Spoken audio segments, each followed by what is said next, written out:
everyone.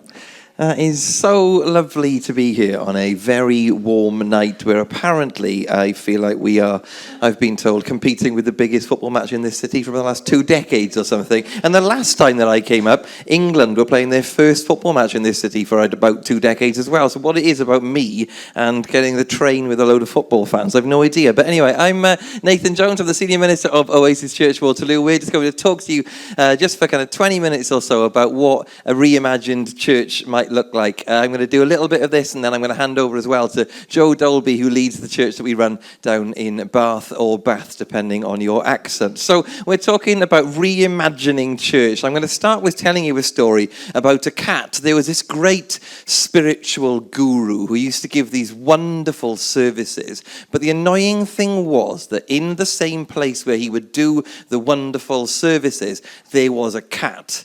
Now, the spiritual guru was very lovely and very spiritual, but he did not like cats. And what used to happen is that he would get up to give his grand, wonderful theological statements, and the cat would distract everybody. So what he decided he would do is, before the service started every week, he would tie the cat up in the corner of the room so that the cat couldn't get into the way. So then they got a bit bigger and more people came, and he started to write down all the things that they did in the service, and he put at the top of the list, the first thing we do is we tie the cat up in the corner. And then over time, very sadly, the spiritual guru got old and he died. And a new spiritual guru came in, and he looked at the list, and the first thing he did on the first Sunday was tie the cat up in the corner of the room. And then eventually, very sadly, the cat also died. So obviously what the new spiritual guru did is he bought a new cat to tie up in the corner, because obviously that was a really important part of the worship service, to have a cat tied in the corner. We are talking about what it means to reimagine church tonight. And I don't know about you, but sometimes some of the churches that I've been in, it can feel a bit like that. We've always done it this way. We've always tied a cat up in the corner, and therefore we're always going to tie a cat up in the corner. And even the idea of reimagining church is something that would be too scary for some. I know that all of us in this room will have different relationships with church and what that looks like, and whether that's a positive thing or a negative thing. Some people will still be in church and loving it. Some people will still be in church but clinging on by their fingernails. Some people will have given up on all of that kind of stuff. And I know that for some people, the institution, the Sunday morning service, all that kind of thing is tied up in some kind of faith reimagining as well. The big word for it at the moment is deconstruction. Anybody heard that word before?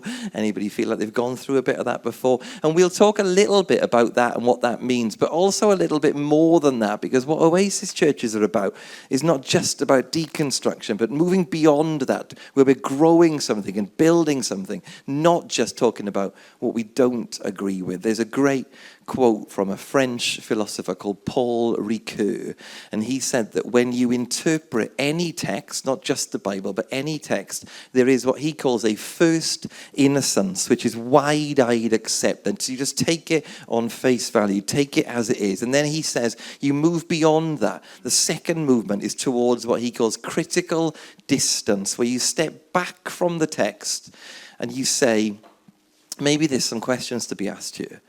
Maybe we need to interrogate this a bit more.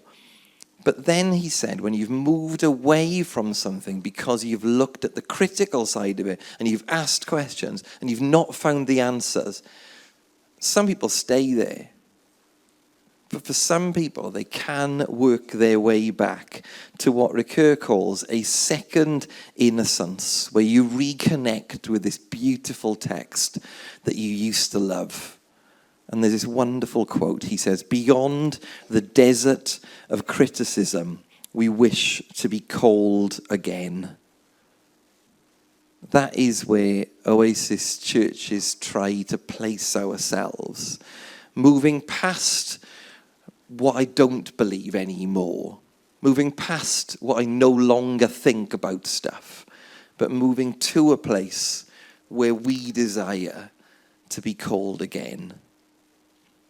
So what we did is we came up with these things which we loosely call the 4 distinctives, 4 ideas of what it means to be an Oasis Church. Kaz has just talked to you about them earlier on today. And what we said was that I reckon probably all Oasis churches have different things going on and different things that we focus on. And, you know, a church in Waterloo has to look different to a church in Bath, right? It wouldn't look the same if it was trying to be identical. It wouldn't be accurate to what that local community needs. But these 4 distinctives pulled together sum up a bit about what it means to be an Oasis Church. So what we're going to do is we're just going to talk briefly about each of those 4 things that we talked about. And I'm going to start by talking about inclusion.